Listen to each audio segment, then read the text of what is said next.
message for the full moon in Pisces. It's been a watery weekend.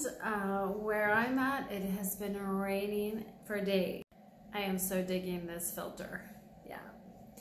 So Piscean, so creative, and so Aquarian also, the weirdo. So anyway, full moon in Pisces.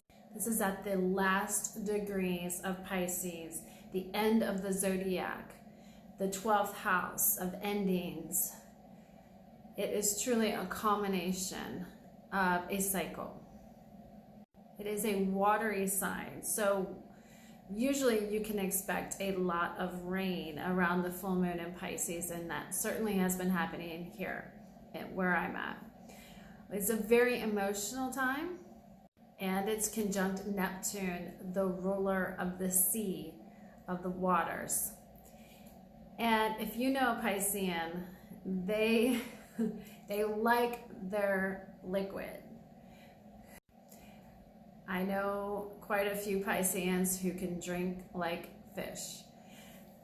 It can be a downfall of a Pisces because they love that watery realm of drunkenness.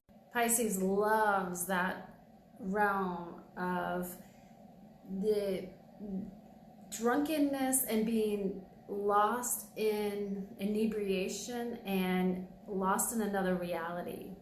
They can feel so much they just want to escape through any means possible. And they love to use forms of escape like alcohol and drugs. And they have to learn to balance that with spirituality. They like to escape this reality. But once they transmute that need for escape, they can do it through spiritual means, meditation, prayer, even shamanistic use of medicine and herbal plants. But Neptune can cause confusion and delusion, and you can get lost in fantasy. It actually rules film and the making of film and media behind the camera, or the news media. The camera and behind the filters can create all sorts of fun illusions, or it can create lies, delusions, illusions, deception even. But the full moon reveals things in its bright light. And at the end of Pisces, I think we're going to have a lot more truths revealed, and the lies are going to be exposed. The age of Pisces was full of deception, full of lies and illusions, but also faith, belief, and hope. Roughly every 2,000 years, we move into a new age. And so we are leaving Pisces and moving into the age of Aquarius, which is an air sign, the mental realm of higher knowledge, and our knowledge will increase. Things we once had a childlike faith and belief in might become more of a scientific knowledge, or based in observation.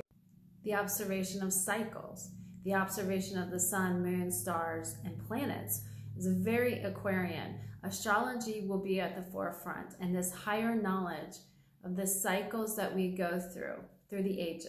For example, we're in the same astrological cycle as 1940s Germany, when people were required to wear a yellow star in order to get into restaurants, when they were claiming that Jews were carrying a virus, tuberculosis, and they should be excluded or separated and placed into camps. We're in the same planetary alignments as these planets cycle around and around and around the zodiac through the decades, the millennials, and through the ages. This is how many astrologers were able to predict that something major was going to happen in 2020, possibly involving a pandemic, much like 1940s Germany. And we know that many cultures extinguish at the end of an age. They come to the end of a cycle. where it is destroyed and built again. So as we come to understand that we can read the signs in the heavens and tell the times and the seasons, we can know where we're at, and we can almost predict what may happen and how to avoid these things. Just like the Magi, who knew that a Savior was coming because they could read in the heavens the signs, and they knew what season they were in. They knew what to look for during these cycles. They knew what to expect and what to look for. And we can learn this, we can relearn this, we can remember it, and we can reteach ourselves as we move into the higher realms of the air. Many ancient cultures knew how to read the signs in the heavens. They knew the cycles of the planets, the sun, moon, and stars. And we are going to remember and relearn and remind ourselves. They knew the cycles of the ages, and they could tell where a civilization was at, and possibly they could see the end and the beginning. Pluto and Saturn conjunct in Capricorn in 2020 was the breakdown and the exposing of corruption in our government foundations. All the dark hidden truths have been exposed about our government and our world system.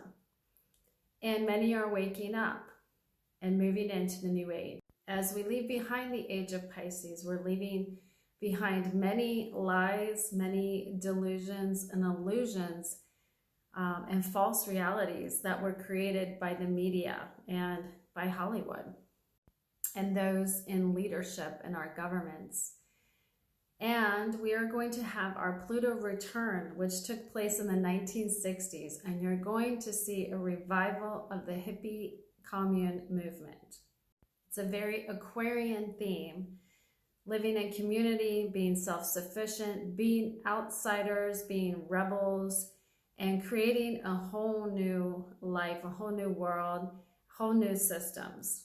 But I think what is most important is we learn to read the cycles. We learn to know the time clock in the heavens, which is the zodiac, or the Mazzaroth, as the Hebrew people called it. If we learn these cycles, we can see them coming. We can learn from them. We can learn from history. We can learn from 1940s Germany and maybe escape. But Neptune in Pisces can be a fog, seeing through a glass darkly, being confused by the lies and the delusions and the illusions that are everywhere. It's hard to see straight. But with this full moon will come more truth and possibly the end of the delusions. And we will move into the moon in Aries, which might give us more clarity, more clear thinking. It is the head, it's the self, and it's the warrior. And it wants to fight for truth, with the sun in Libra, which is justice and judgment. And good old Mercury is going retrograde in Libra, which will go over and look for and find the truth, what is just, what is right, what is fair, and will bring judgment. I would say use this full moon to release any illusions and delusions and things you may not have seen clearly. Just let the past go so that you can move into the future. And the future is going to be ruled by Uranus, which is the weirdo, the Aquarian, the outsider, the rebel, and it rules astrology. So start studying those signs now.